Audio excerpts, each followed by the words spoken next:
हाँ तो हेलो प्यारे बच्चों, कैसे हो आप लोग। आशा करते हैं कि आप लोग बहुत ही अच्छे, स्वस्थ, मस्त और आप लोग क्या होंगे, बहुत ही अच्छे होंगे। स्वागत करते हैं आप लोगों का एक बेहतरीन से इस सेशन में, बेहतरीन ही क्लास में, ठीक है ना, बेहतरीन से इस क्लास में, ठीक है, जिसमें हम लोग फिजिक्स का फर्स्ट चैप्टर प्रकाश का परावर्तन, जिसको हम लोग एक फर्स्ट क्लास कर चुके हैं और यह हमारा दूसरा क्लास है, ठीक है। चलिए भाई साहब, यदि आपको क्लास अच्छा रहेगा तो दोस्तों में जो है ना शेयर कर दीजिएगा, ताकि आपका दोस्त भी जो है इस क्लास का आनंद उठा पाए, उसको भी जो है ना 2026 की परीक्षा के लिए उसके परीक्षा में चार चांद जो है लग जाए, अच्छा मार्क वो भी ला पाए, ठीक है। चलिए, आपको यदि ग्रुप से जुड़ना होगा तो लास्ट में हम एक नंबर दे देंगे, ठीक है ना, उस नंबर पर आप लोग जुड़ जाइएगा, आपको फ्री ऑफ कॉस्ट हर एक विषय का पीडीएफ नोट्स जो है ना मिल जाएगा, ठीक है। चलिए, हम जो है उस क्लास में छोड़े थे, ठीक है ना, इससे जो पिछले वाला क्लास हुआ था, ठीक है, प्रकाश के परावर्तन का, रिफ्लेक्शन ऑफ लाइट का, उसमें जो है हम थोड़ी आज हम लोग ना बेसिक से ही चलते हैं, उसमें थोड़ा बेसिक बताए थे, आप लोग जो है ना उस क्लास को देख लीजिएगा, ठीक है, या फिर नहीं भी देखे तो कोई बात नहीं, इसमें जो है ना एकदम शुरुआत से प्रकाश का परावर्तन को जो है हम लोग अच्छे प्रकार से जो है हम लोग अध्ययन करेंगे, ठीक है, एकदम बेसिक से शुरुआत से हम लोग जो है चलते हैं, ठीक है। चलिए, फिजिक्स का सबसे फर्स्ट चैप्टर है भाई साहब प्रकाश का परावर्तन। हम उसमें बताए हैं सिर्फ कि भौतिकी का जो चैप्टर है ना, सिर्फ उसमें हम टॉपिक्स बताए, जैसे प्रकाश का परावर्तन चैप्टर हो गया, प्रकाश का अपवर्तन हो गया, मानव नेत्र हो गया, विद्युत धारा हो गया, इस प्रकार से जितना भी चैप्टर जो है ना सारा उसमें हम बताए हैं टॉपिक्स। यानी कि देखिए, फर्स्ट चैप्टर क्या है इसका, प्रकाश का परावर्तन, जिसको हम लोग इंग्लिश में क्या कहते हैं, ये हमारा फर्स्ट चैप्टर है, ठीक है ना, फर्स्ट चैप्टर है, इसको हम लोग क्या कहते हैं, रिफ्लेक्शन ऑफ लाइट, हम लोग इसमें इसको जो है ना इंग्लिश में कहते हैं, ठीक है। यहाँ पर है प्रकाश का परावर्तन, इस चैप्टर को आप लोग जो है शुरुआत से समझिएगा तो देखिए लिखा गया है प्रकाश का परावर्तन। इसको यदि हम बेसिक रूप से समझेंगे, सबसे पहले हम लोग यहाँ पर लिखा गया है प्रकाश। सबसे पहले हम लोग जानेंगे कि प्रकाश किसे कहते हैं। प्रकाश को हम लोग इंग्लिश में क्या कहते हैं, तो लाइट कहते हैं, ठीक है ना, LIGHT, लाइट कहते हैं। प्रकाश किसे कहते हैं, तो एक बार आप लोग जो है ना इमेजिन कीजिए, यदि आपका आंख जो होता है किसी भी वस्तु को प्रकाश की अनुपस्थिति में देख सकता है, आपकी आंखें किसी भी वस्तु को प्रकाश की अनुपस्थिति में देख सकता है, जैसे मारकर एक कोई वस्तु है, ठीक है। अगर हमें लाइट इतना जो रूम में लगा हुआ है, यदि इसको हम बंद कर देंगे तो आपको ये दिखेगा, सर नहीं दिखेगा, अंधेरा हो जाएगा। तो हमारी आंखें भी जो होती है ना, किसी भी वस्तु को प्रकाश की उपस्थिति में ही देख सकती है।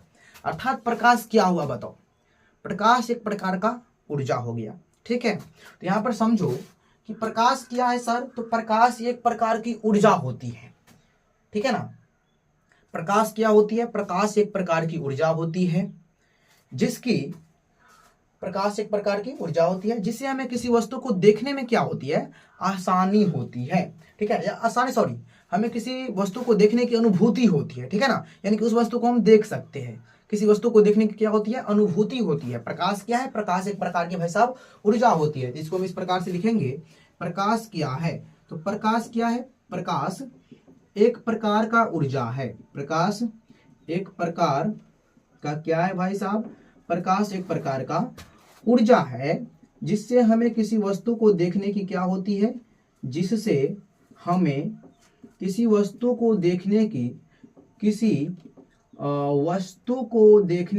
वस्तु को देखने की क्या होती है भाई साहब, किसी वस्तु को देखने की अनुभूति होती है, देखने की अनुभूति, यानी कि हमें वस्तु जो है ना, अनुभूति, यानी कि हमें किसी मतलब वस्तु हमें दिखाई देता है, ठीक है, अनुभूति, अनु है ना रे, अनुभूति होती है। अनुभूति क्या होती है भाई साहब, होती है। प्रकाश क्या है, तो समझ में आ गया सर, एकदम बेसिक रूप से आप जो है ना समझ में आ गया कि सर प्रकाश एक प्रकार की ऊर्जा होती है, जिससे हमें किसी वस्तु को देखने की अनुभूति होती है। अब क्या है, प्रकाश का परावर्तन हम लोग किसे कहते हैं। सबसे पहले समझ में आ गया कि प्रकाश किसे कहता है, सर प्रकाश एक प्रकार की ऊर्जा है, जिससे हमें किसी वस्तु को देखने की अनुभूति होती है। अब एक टॉपिक है कि सर प्रकाश स्रोत किसे कहते हैं। चलिए पहले हम लोग यहाँ पर लिख देते हैं, उसके बाद जो है ना आपसे हम बोलते हैं कि प्रकाश स्रोत, ठीक है। चलिए यहाँ पर जानिएगा, एकदम बेसिक बाय बेसिक देखना है, ठीक है ना। प्रकाश स्रोत क्या है, प्रकाश स्रोत क्या है, ये तो समझ में आ गया, ठीक है, ये तो समझ में आ गया कि सर प्रकाश क्या है, प्रकाश समझ में आ गया कि प्रकाश एक प्रकार का ऊर्जा है, ठीक है ना। लेकिन प्रकाश स्रोत किसे कहते हैं, तो जहां से जो प्रकाश उत्पन्न होता है ना, उसी को हम लोग प्रकाश स्रोत कहते हैं। वह वस्तु जिससे प्रकाश उत्पन्न हो, उसे हम लोग प्रकाश स्रोत कहते हैं। प्रकाश तो समझ गए, लेकिन प्रकाश स्रोत किसे कहते हैं? तो वह वस्तु जहां से जो प्रकाश उत्पन्न होता है ना, उसी को हम लोग क्या बोलते हैं? प्रकाश स्रोत कहते हैं। ठीक है, वह वस्तु जिससे प्रकाश उत्पन्न हो उसी को हम लोग प्रकाश स्रोत कहते हैं। ठीक है, यहाँ पर हम लोग लिखेंगे, यहाँ पर लिखेंगे डिफिनेशन में कि वह वस्तु, एकदम शुरुआत से देखना है, ठीक है ना, वह वस्तु जिससे प्रकाश उत्पन्न होता है, वह वस्तु जिससे प्रकाश क्या होता है भाई साहब? जिससे प्रकाश उत्पन्न होता है, तो उसे क्या कहते हैं? प्रकाश स्रोत कहते हैं। ठीक है ना, उसे प्रकाश स्रोत कहा जाता है, प्रकाश स्रोत कहा जाता है। ठीक है, वह वस्तु जिससे प्रकाश उत्पन्न होता है उसी को हम लोग प्रकाश स्रोत कहते हैं। और ये प्रकाश स्रोत जो होता है ना, इसके भी दो प्रकार होते हैं। ठीक है, एक होता है प्राकृतिक स्रोत और एक होता है मानव निर्मित स्रोत। ठीक है, ये जो प्रकाश स्रोत होता है भाई साहब, प्रकाश स्रोत, यहाँ पर लिखते हैं हम लोग कि प्रकाश स्रोत, आप जो नोट भी बनाइएगा ना तो आपको अच्छा समझ में आ जाएगा। ठीक है, प्रकाश स्रोत के कितने प्रकार होते हैं? प्रकाश स्रोत भी जो होते हैं ना हमारे, प्रकाश स्रोत भी हमारे कितने प्रकार, प्रकाश स्रोत के जो प्रकार होते हैं ये दो होते हैं। ठीक है ना, प्रकाश स्रोत कुल हमारे दो प्रकार का होता है। सबसे पहला होता है हम लोगों का प्राकृतिक स्रोत। अब इसको हम समझाते हैं, आप लोगों को रुक जाइए। प्राकृतिक क्या होता है? प्राकृतिक स्रोत। और एक होता है हमारा दूसरा मानव निर्मित, एक मिनट रुक जाओ भाई साहब, मानव निर्मित स्रोत होता है। ठीक है, मानव निर्मित स्रोत। अब यहाँ पर आप लोग देखिएगा सर, प्रकाश स्रोत दो प्रकार के होते हैं। सर पहले प्रकाश स्रोत किसे कहते हैं? तो वह वस्तु जिससे प्रकाश उत्पन्न होता है उसे हम लोग प्रकाश स्रोत कहते हैं। तो जैसे देखिएगा सर, प्रकाश उत्पन्न, तो सर सूर्य से भी तो प्रकाश उत्पन्न होता है, सर चंद्रमा से भी तो प्रकाश जो होता है ना उत्पन्न होता है। ठीक है सर, ये जुगनू जो होता है, रात के अंधेरा में एक कीड़ा होता है, वो भी जो उड़ता है, उसमें भी सर प्रकाश हम लोगों को जो है ना दिखाई देता है। सर ये जो लाइट हम अपने घर में लगा है सर, इससे भी प्रकाश उत्पन्न होता है। सर ये जो लालटेन होता है सर, ये भी, इसमें भी प्रकाश उत्पन्न होता है। सर मोमबत्ती होता है सर, इसमें भी जो है प्रकाश उत्पन्न होता है। तो ये जितने भी है ना, ये सभी प्रकाश स्रोत है, जो कि इससे प्रकाश उत्पन्न हो रहा है, इसी को हम लोग प्रकाश स्रोत कहेंगे। ठीक है, लेकिन प्रकाश स्रोत के दो प्रकार होते हैं, एक होता है प्राकृतिक स्रोत, एक होता है मानव निर्मित स्रोत। अब प्राकृतिक स्रोत हम लोग किसे कहेंगे? तो जैसे सूर्य प्राकृतिक है, इसको मानव ने तो नहीं बनाया है ना, वो प्रकाश उत्पन्न करता है, लेकिन वो प्राकृतिक स्रोत हो गया। ठीक है, प्राकृतिक हो गया वो, मतलब क्या बोलते हैं उसको जी, चंद्रमा तो मनुष्य ने नहीं बनाया है, लेकिन वो भी प्रकाश उत्पन्न करता है, यानी कि प्राकृतिक स्रोत है। ठीक है, जुगनू भी क्या हो जाएगा? इसको मनुष्य ने नहीं बनाया है, वह स्वतः क्या है भाई साहब? एक कीड़ा है। ठीक है ना, वो भी प्रकाश उत्पन्न करता है। ये जितने भी होता है ना प्राकृतिक कौन होगा? जो है ना उसको जिसको बनाने में मानव का कोई हाथ नहीं हो। ठीक है, तो प्राकृतिक स्रोत के अंतर्गत क्या क्या आ जाएगा भाई साहब? सर सूर्य भी तो आ सकता है ना, सूर्य, चंद्रमा, तारा, ठीक है ना, जुगनू, सर ये सब क्या आ जाएगा? ये सब आ जाएगा प्राकृतिक स्रोत के अंतर्गत। सूर्य, तारा, चंद्रमा, जुगनू को हम लोग प्राकृतिक स्रोत कहते हैं। ठीक है, मानव निर्मित स्रोत के अंतर्गत क्या आ जाएगा? तो सर इसके अंतर्गत जो आ जाएगा ना, क्या क्या आएगा बताओ? इसके अंतर्गत आएगा सर टॉर्च, सर डिबिया, लालटेन, मोमबत्ती। ठीक है, एकदम मतलब जो है ना आप लोग समझिएगा, वैसा एग्जाम्पल देते हैं आपको। ठीक है, देखिए इसके अंतर्गत क्या आ जाएगा? सर टॉर्च आ जाएगा, सर डिबिया आ जाएगा सर, उसके बाद क्या है भाई साहब? लालटेन, उसके बाद क्या हो जाएगा भाई साहब? टॉर्च, डिबिया, लालटेन इत्यादि हो सकता है। ठीक है ना, ईटीसी बहुत सारे, बल्ब हो जाएगा। ठीक है ना, बहुत सारे हैं, बल्ब हो जाएगा। ठीक है, समझ में आ गया? प्राकृतिक स्रोत किया, सॉरी प्रकाश स्रोत किया है। तो प्रकाश स्रोत दो प्रकार के होते हैं, प्राकृतिक स्रोत, मानव निर्मित स्रोत। प्राकृतिक स्रोत के अंतर्गत ये आता है और मानव निर्मित स्रोत के अंतर्गत जो है ये आता है। यदि इतना बात समझ में आ गया हो तो क्लास को क्या कर दीजिएगा आप लोग? लाइक कर दीजिएगा। इसी प्रकार से आपको जो है ना बेसिक तरीका से आपको जो है समझाएंगे। अब सर किरण किसे कहते हैं? एक टॉपिक्स और लिखिएगा। ठीक है, इतना समझ में आ गया तो अब इसको हम लोग यहाँ से जो है ना मिटाते हैं। ठीक है, चलिए स्क्रीनशॉट मार लीजिएगा इतना का आप लोग। ठीक है, चलिए अब इसको हम फिर से जो है ना क्लीन करते हैं बोर्ड को एकदम। चलो भाई साहब, अब आप लोग जो है नेक्स्ट टॉपिक से किरण किरण किसे कहते हैं, प्रकाश के बारे में जान गए सर, प्रकाश स्रोत के बारे में भी जो है जान गए हम लोग। अब एक टॉपिक्स और लिखिएगा आप लोग कि सर किरण किसे कहते हैं, रे। रे मीन्स क्या होता है, किरण होता है, किरण, रे कहते हैं इसको हम लोग, रे माने होता है किरण, ठीक है। रे माने क्या होता है भाई साहब, किरण, किसे किरण कहा जाता है। तो प्रकाश स्रोत जिसको प्रकाश स्रोत, ठीक है, प्रकाश स्रोत यहाँ बहुत सारे प्रकाश होते हैं जिससे प्रकाश उत्पन्न होता है, ठीक है ना। तो प्रकाश स्रोत से प्रकाश की किरणें निकलकर क्या करती है, गमन करती है। ओके, प्रकाश स्रोत से जब प्रकाश की किरणें निकलेगी तो क्या करेगी, गमन करेगी, उसी को हम लोग किरण कहते हैं, ठीक है ना। उसी को हम लोग क्या कहते हैं, किरण कहते हैं। और लड़की वाला किरण जो नाम होता है उसको नहीं बोल रहे हैं, ठीक है। किरण किसे कहते हैं, रे, रे माने किरण होता है। किरण किसे कहते हैं, प्रकाश स्रोत से प्रकाश की किरणें निकलकर क्या करती है भाई साहब, गमन करती है। प्रकाश स्रोत से जब प्रकाश की किरण निकलेगी तो गमन करेगी, उसी गमन करने की क्रिया को हम लोग किरण कहते हैं, ठीक है ना। प्रकाश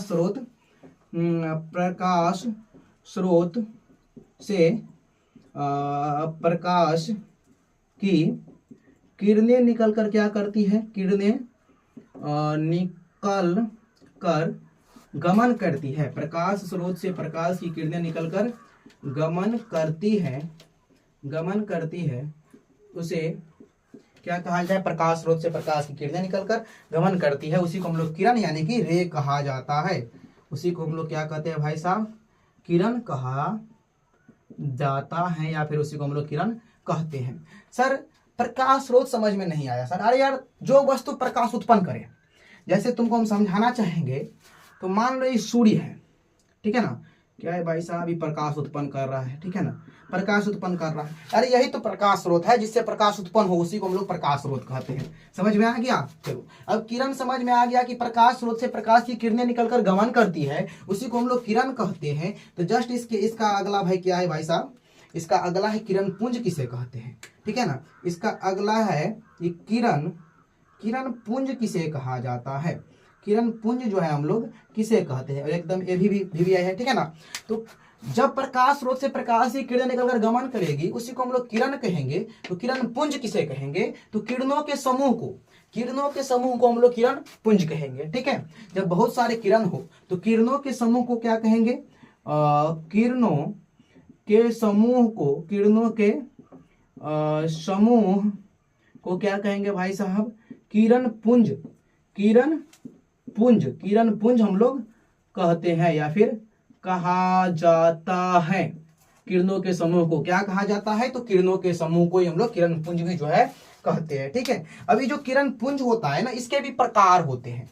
क्या होते हैं भाई साहब, यहाँ पर जो हम लोग लिखे है ना, किरण पुंज, ठीक है ना, किरण पुंज लिखे है। अरे अभी किस किरण पुंज के भी प्रकार होते हैं, ठीक है। अब यहाँ पर देखना तुम लोग अच्छा प्रकार से, ठीक है। किरण पुंज जो है ना, इसके भी कितने प्रकार होते हैं, तो इसके भी 3 प्रकार होते हैं, ठीक है।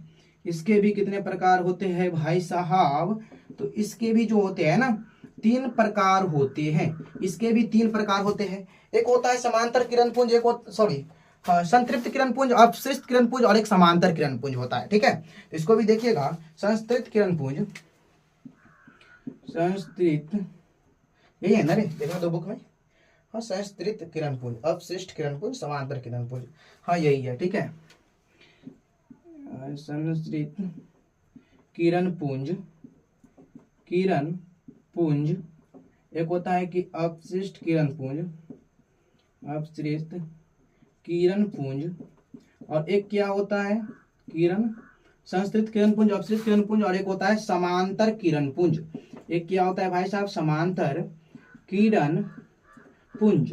अब हम लोग को देखना है कि संस्तृत किरण पुंज, अपशिष्ट किरण पुंज और समांतर किरण पुंज जो है किसे कहते हैं, ठीक है। संस्तृत किरण पुंज किसे कहते हैं, तो किरणों के समूह को हम लोग क्या कहते हैं, किरण पुंज कहते हैं। किरण पुंज के 3 प्रकार होते हैं, संस्तृत किरण पुंज, अपशिष्ट किरण पुंज, समांतर किरण पुंज। अब हम लोग देखेंगे कि संस्तृत किरण पुंज किसे कहा जाता है, ठीक है ना। संस्तृत किरण पुंज जो है हम लोग किसे कहते हैं, चलिए इसको बताते हैं आप लोगों को हम, कि यहाँ पर लिखिएगा टॉपिक्स, ठीक है। इसको मिटा देते हैं, नहीं रे, चलो यहाँ पर लिखना है, ठीक है। यहाँ पर लिखना है संस्तृत किरण पुंज, संस्तृत किरण पुंज, संतृप्त किरण पुंज, इस प्रकार से टॉपिक्स लिखना है। उसके बाद डैश दे के लिखना है। क्या लिखना है भाई साहब? जब प्रकाश स्रोत से प्रकाश की किरणें निकलकर एक बिंदु पर जमा हो जाती है, इसी को हम लोग क्या कहते हैं? इसको हम लोग कहेंगे संतृप्त किरण पुंज।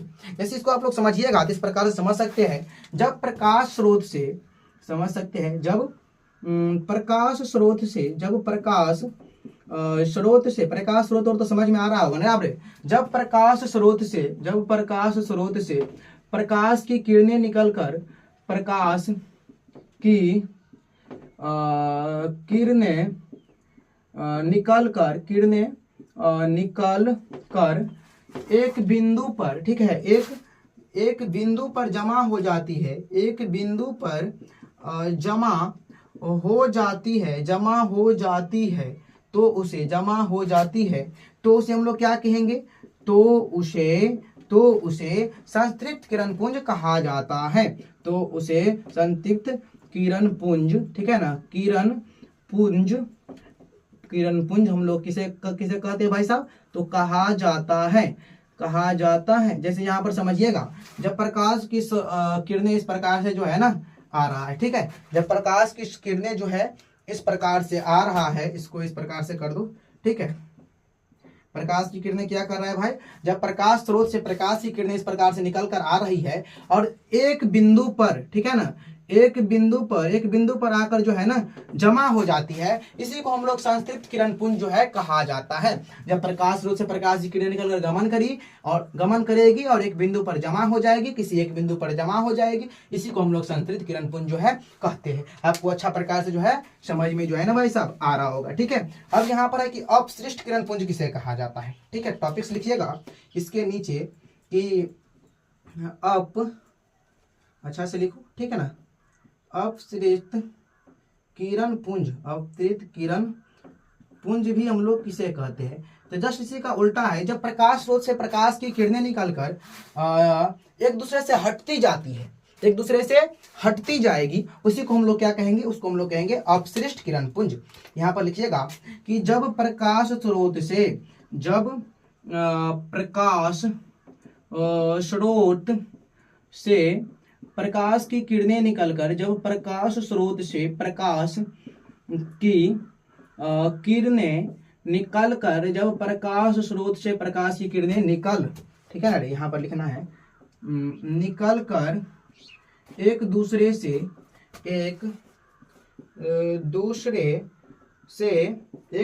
हटती जाती है, एक दूसरे से हटती जाती है, तो उसे हम लोग क्या कहेंगे?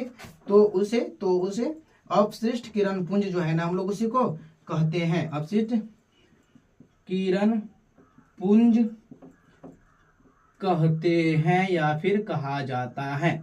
बात बराबर है, ठीक है ना, कहते हैं। इसको समझेंगे किस प्रकार से? जब प्रकाश स्रोत से, जानिए कि इस प्रकार से जो है ना किरण जो है आ रहा है। चलिए थोड़ा ऊपर कर देते हैं ताकि आपको जो है अच्छा प्रकार से दिखाई दे। इस प्रकार से जो है प्रकाश की किरणें आ रही है, ठीक है। इस प्रकार से प्रकाश की किरणें क्या कर रही है भाई साहब?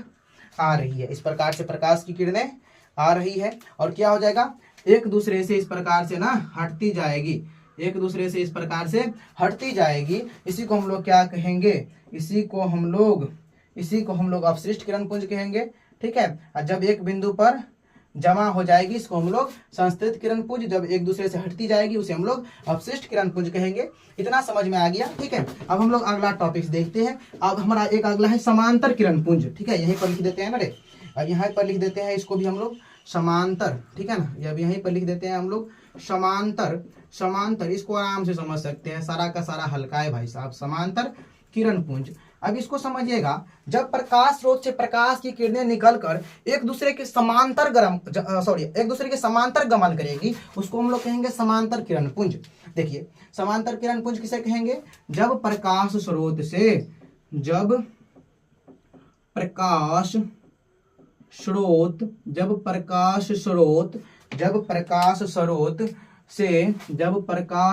से प्रकाश की किरणें निकलकर,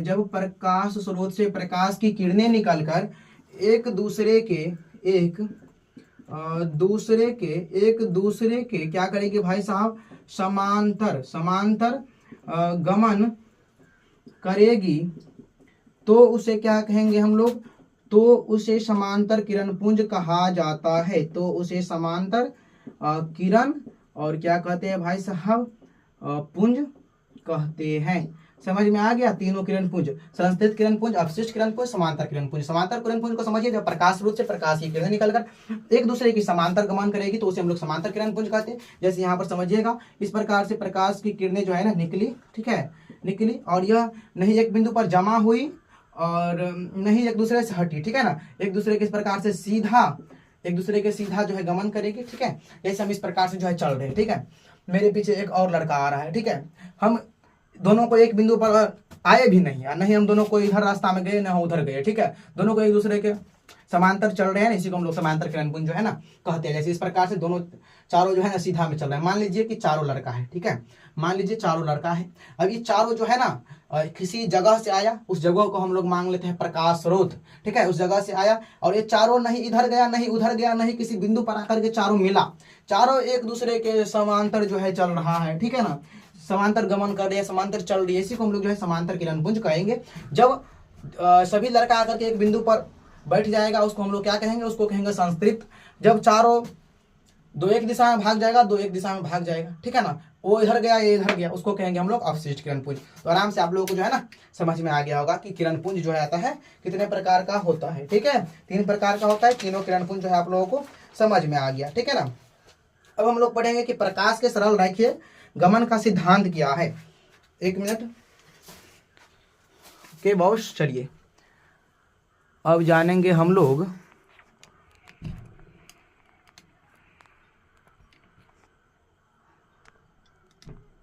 चलिए अच्छा प्रकार से जो है आप लोगों को दिखाई दे रहा होगा, ठीक है, हाँ सर दिखाई तो दे रहा है।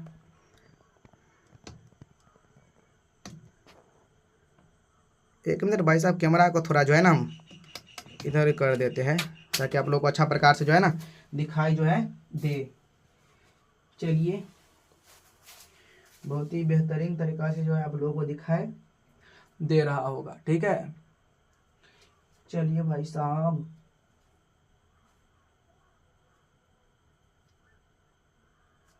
हाँ तो चलिए ठीक है, अब अगला टॉपिक्स लिखिएगा आप लोग।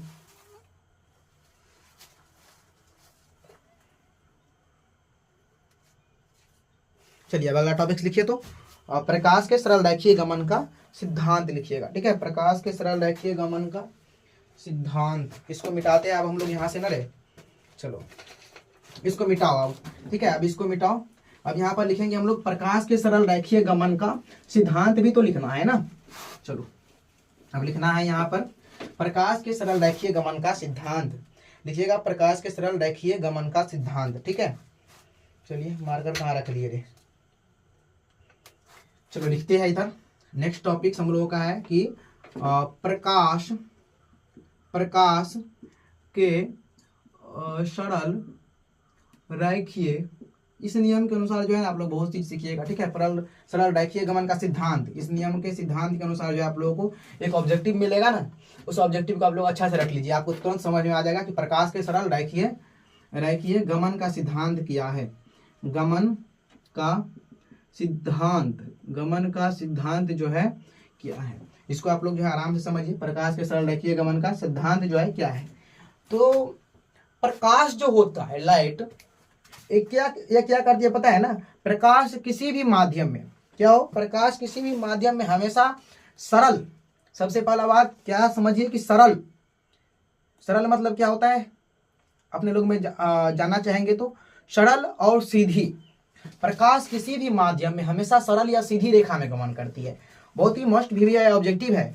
और प्रकाश के सरल रेखीय गमन का सिद्धांत भी यही है कि प्रकाश किसी भी माध्यम में क्या होती है, प्रकाश किसी माध्यम में हमेशा सरल या सीधी रेखा में ही गमन करती है, यही इसका सिद्धांत है। इसको हम लोग यहाँ पर लिख देते हैं, अच्छा से इसको अभी रट लो कि प्रकाश क्या करेगी, प्रकाश किसी माध्यम,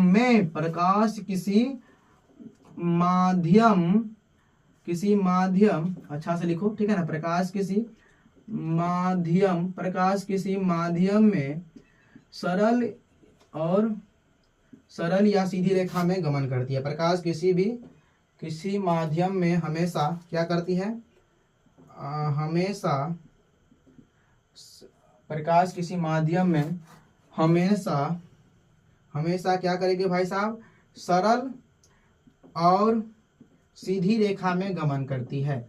सरल और सीधी रेखा में क्या करती है भाई साहब, तो गमन करती है। प्रकाश किसी माध्यम में हमेशा सरल या सीधी रेखा में ही जो है ना गमन जो है करती है। अब हम लोग एक चीज जानते हैं कि सर छाया, जैसे हम लोग कहीं पर खड़ा होते हैं तो दूसरा कोई बोलता है अरे यार तुम्हारा यहाँ पर छाया बन रहा है रे, ठीक है, उसी को हम लोग यहाँ पर लिखते हैं कि छाया किसे कहते हैं।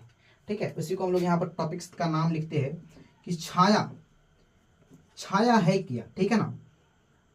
छाया सर बोलिएगा सर इसके बारे में क्यों बता रहे हैं, अरे भाई प्रकाश का परावर्तन के बारे में मतलब पढ़ रहे हैं रे। छाया किसे कहते हैं, ठीक है ना, शॉर्टन, ठीक है, छाया किसे कहते हैं।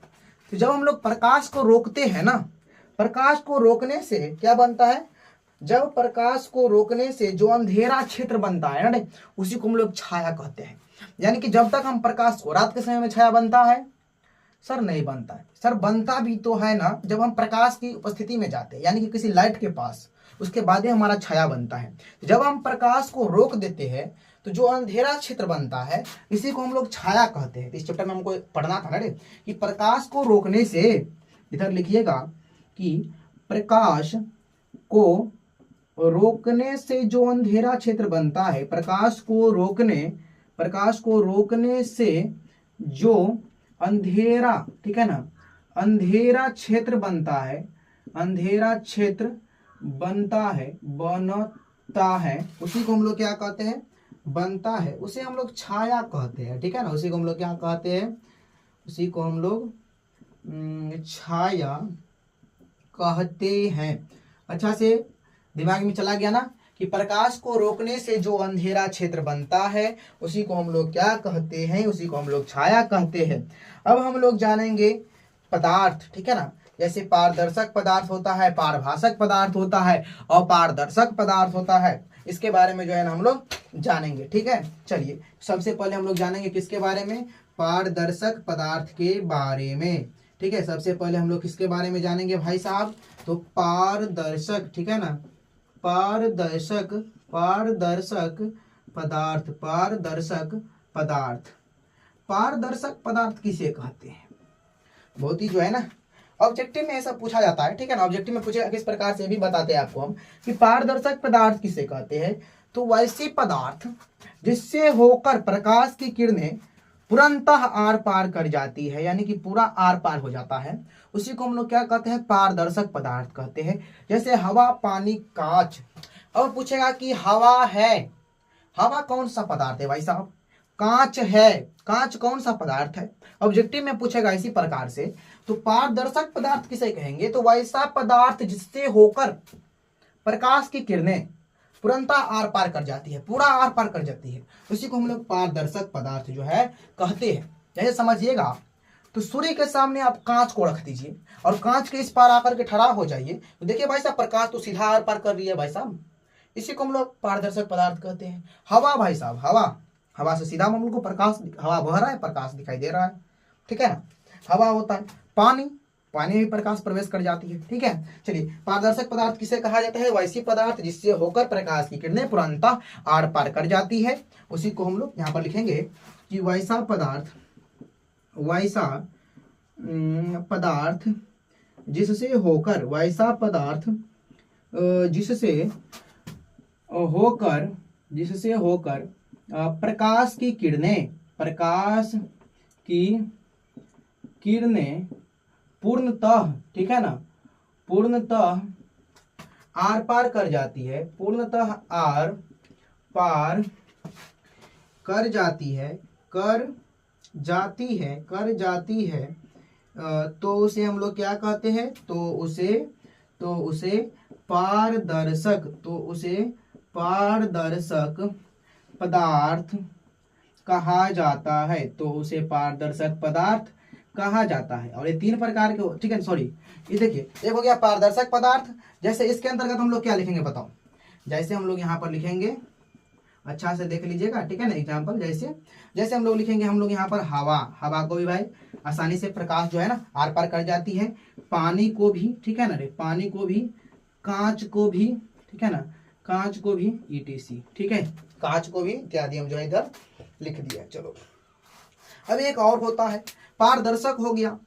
नीचे दिख रहा है या फिर नहीं दिख रहा है, इतना आप लोगों को नीचे दिख रहा है या फिर नहीं दिख रहा है, नीचे नहीं दिख रहा है, चलिए यहीं पर हम लोग लिख देते हैं ना रे, इसको मिटाइए देते हैं, क्या दिक्कत है, इसको मिटा देते हैं, ऊपर में जब जगह है तो क्या दिक्कत है। चलो सिर्फ आप लोगों को यहाँ पर पढ़ना है भाई साहब। चलो क्या है कि पारदर्शक पदार्थ है ना यहाँ पर, चलो इसको भी मिटाइए देते हैं ना रे, इसको भी मिटाइए देते हैं। पारदर्शक पदार्थ तो ऐसे समझ में आप लोगों को आ ही गया होगा।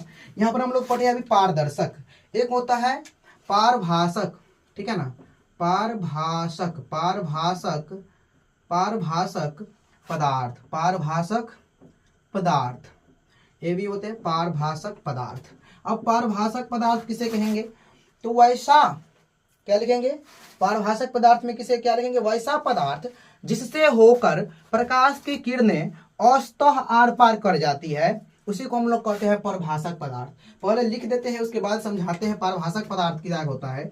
यहाँ पर समझिएगा कि वैसा पदार्थ, अब बोलिएगा कि सर पदार्थ किसे कहते हैं, आपको इतना पदार्थ पदार्थ पदार्थ पदार्थ सर लिख रहे हैं, पदार्थ कहते किसे हैं, क्लास 9th में आप लोगों ने पढ़ा है, पदार्थ किसे कहते हैं।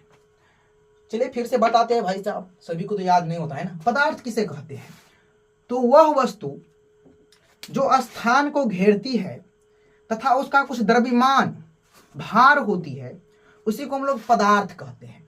जैसे ये मार्कर, यदि इस मार्कर को हम लोग यहाँ पर रख देते हैं तो आप लोग देखिए कि यहाँ पर यह स्थान को घेर लिया, इतना स्थान को, और इसका कुछ जो है भार भी है, भले यह 1 kg नहीं है रे भाई, लेकिन कुछ तो भार होगा इसका, तो ये भी क्या है, पदार्थ है। यहाँ पर आप लोग देख रहे होंगे कि देखिए फिजिक्स है, इधर बुक है, ये भी एक पदार्थ है, क्योंकि यह एक स्थान को घेर रही है और इसका क्या है, कुछ द्रव्यमान यानी कि भार भी है, इसी को हम लोग पदार्थ कहते हैं, ठीक है ना।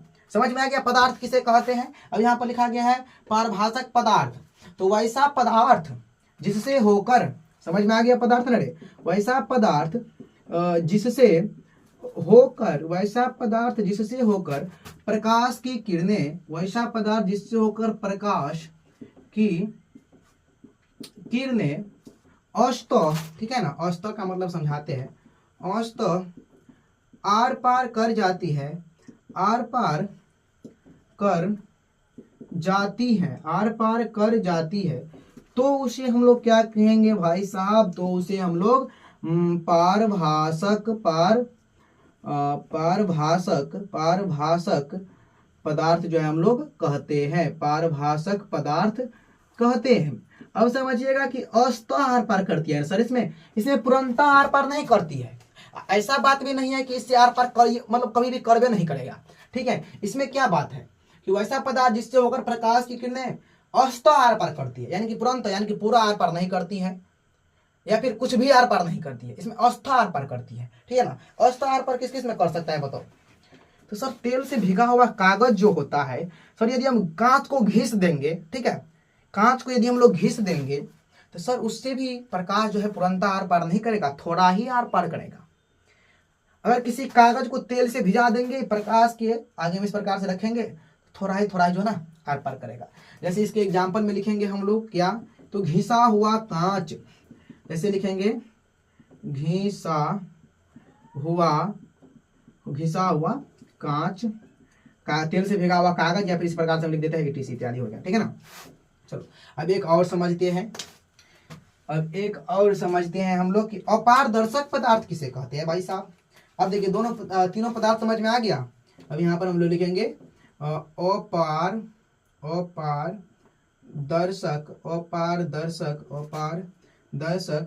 पदार्थ। अब अपारदर्शक पदार्थ किसे कहेंगे, तो वैसा पदार्थ जिससे होकर प्रकाश की किरणें आर पार नहीं करती है, ठीक है ना, प्रकाश की किरणें आर पार नहीं करती है, उसी को हम लोग कहेंगे अपारदर्शक पदार्थ। आराम से समझ लो इसको भी, ठीक है ना।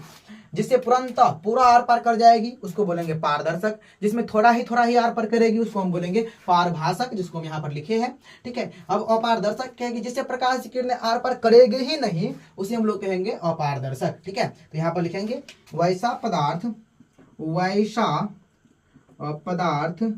जिससे होकर, वैसा पदार्थ जिससे होकर प्रकाश की किरणें, जिससे होकर प्रकाश की किरणें आर पार नहीं करती है। ठीक है ना, आर पार नहीं करती है, तो उसे क्या कहेंगे भाई साहब, तो उसे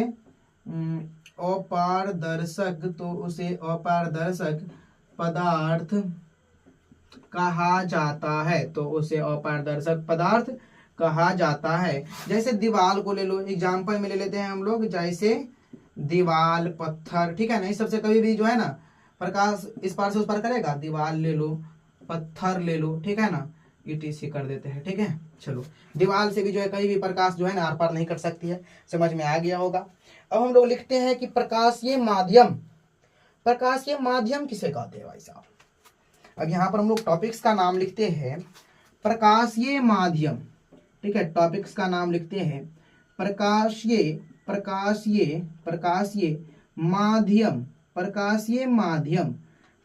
माध्यम किसे कहते हैं। चलो आप लोग है ना अच्छा समझिएगा कि सर प्रकाशीय माध्यम किसे कहते हैं। प्रकाशीय माध्यम हम लोग किसे कहते हैं, इसको समझिएगा। प्रकाशीय माध्यम किसे कहते हैं, वो मतलब वह क्षेत्र जिससे प्रकाश का संचरण होता है, उसी को हम लोग प्रकाशीय माध्यम कहते हैं। समझ में आ गया कि वह क्षेत्र जिससे प्रकाश का संचरण हो, इसी को हम लोग जो है ना प्रकाशीय माध्यम कहते हैं। अब ये जो प्रकाशीय माध्यम होता है इसको भी हम लोग समझाते हैं, 2 प्रकार के होते हैं। ठीक है ना, ये 2 प्रकार के होते हैं। एक होता है समांगी मिश्रण। ठीक है ना, प्रकाशीय माध्यम कितने प्रकार के, 2 प्रकार के होते हैं। एक होता है समांगी मिश्रण, मिक्सर होते, इंग्लिश में इसको हम लोग मिक्सर कहते हैं। ठीक है ना, समांगी मिश्रण। एक होता है, दूसरा नंबर में हम लोग लिखते हैं इधर विषमांगी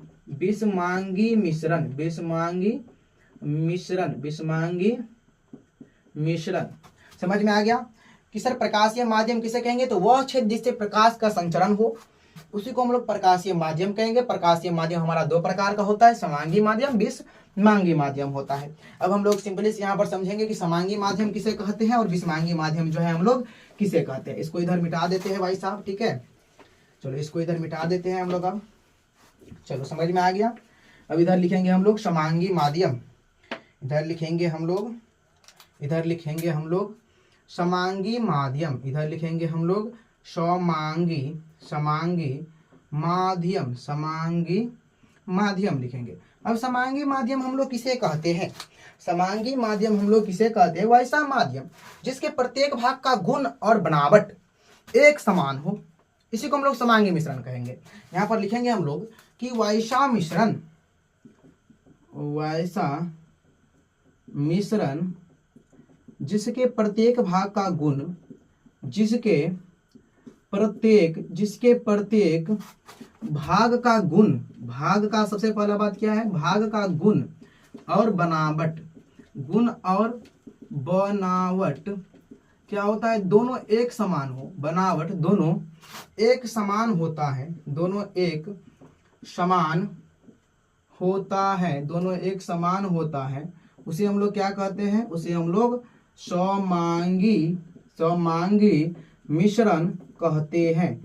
समांगी मिश्रण कहते हैं वैसा मिश्रण जिसके प्रत्येक भाग का गुण भी होना चाहिए समान और बनावट भी समान होती है, उसी को हम लोग समांगी मिश्रण कहते हैं। जैसे में हम लोग एग्जाम्पल में जानेंगे तो जल, ठीक है ना, जल क्या होता है, जल एगो समांगी मिश्रण होता है, क्योंकि जल के प्रत्येक भाग का गुण और बनावट एक समान होता है, इत्यादि कर दो etc। ठीक है, चलिए समझते हैं अब हम लोग विषमांगी मिश्रण किसे कहते हैं। सर तो जस्ट इसी का उल्टा होता है विषमांगी मिश्रण पे, आराम से इसको भी जो है ना समझ सकते हो कि विषमांगी मिश्रण भी जो है हम लोग किसे कहते हैं, विषमांगी मिश्रण भी जो है हम लोग किसे कहते हैं? तो विषमांगी मिश्रण किसे कहेंगे? समांगी मिश्रण सर वैसा मिश्रण जिसके प्रत्येक भाग का गुण और बनावट एक समान होगा, उसको हम लोग समांगी मिश्रण कहेंगे, जैसे जल में। अब विषमांगी मिश्रण किसे कहेंगे? तो वैसा मिश्रण जिसके प्रत्येक भाग का गुण और बनावट इसमें समान था उसमें असमान रहेगा। सिंपली सी बात है। यहाँ पर लिखेंगे कि वैसा मिश्रण, ठीक है ना, वैसा मिश्रण, एक मिनट अच्छा से लिखो इसको, वैसा मिश्रण जिसके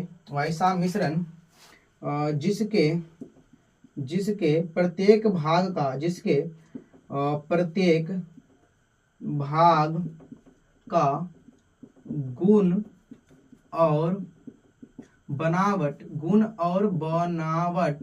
एक समान नहीं होता है,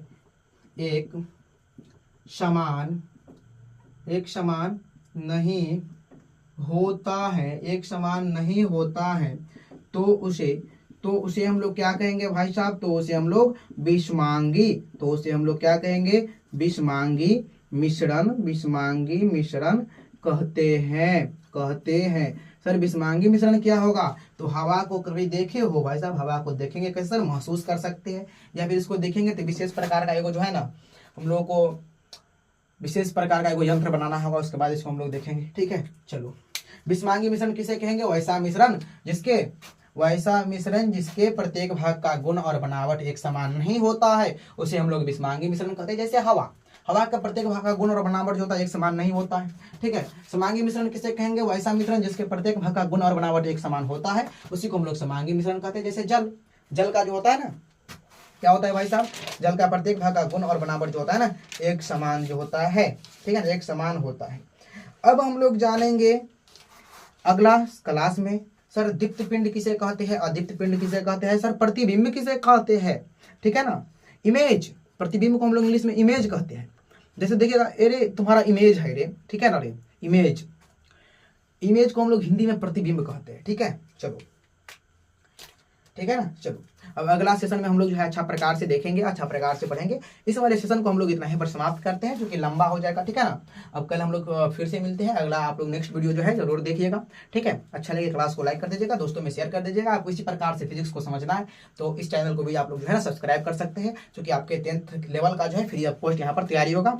नेक्स्ट वीडियो हम लोग जो है एक हिंदी पर भी लाएंगे। ठीक है ना, हिंदी में आप लोगों का तैयारी अभी जो है ना उतना अच्छा नहीं है, तो हम आपको पढ़ाएंगे। एक चैप्टर है श्रम विभाजन जाति प्रथा, जो हमारे गोदूली के गद्यखंड का सबसे पहला चैप्टर है। श्रम विभाजन जाति प्रथा, जिसके लेखक जो है डॉक्टर भीमराव अंबेडकर है। उनका जन्म 14 अप्रैल 1891 ईस्वी को मध्य प्रदेश के महू नामक नगर में जो है हुआ था। ठीक है, तो उसी कहानी को हम लोग जो है आपको अच्छे प्रकार से बताएंगे। एकदम हिंदी का भी तैयारी बेहतरीन ढंग से जो है ना आप लोगों को करवाएंगे। ठीक है, चैनल को सब्सक्राइब कर लीजिएगा। नेक्स्ट वीडियो का आप लोग जो है इंतजार करते रहिएगा। ठीक है, चलिए।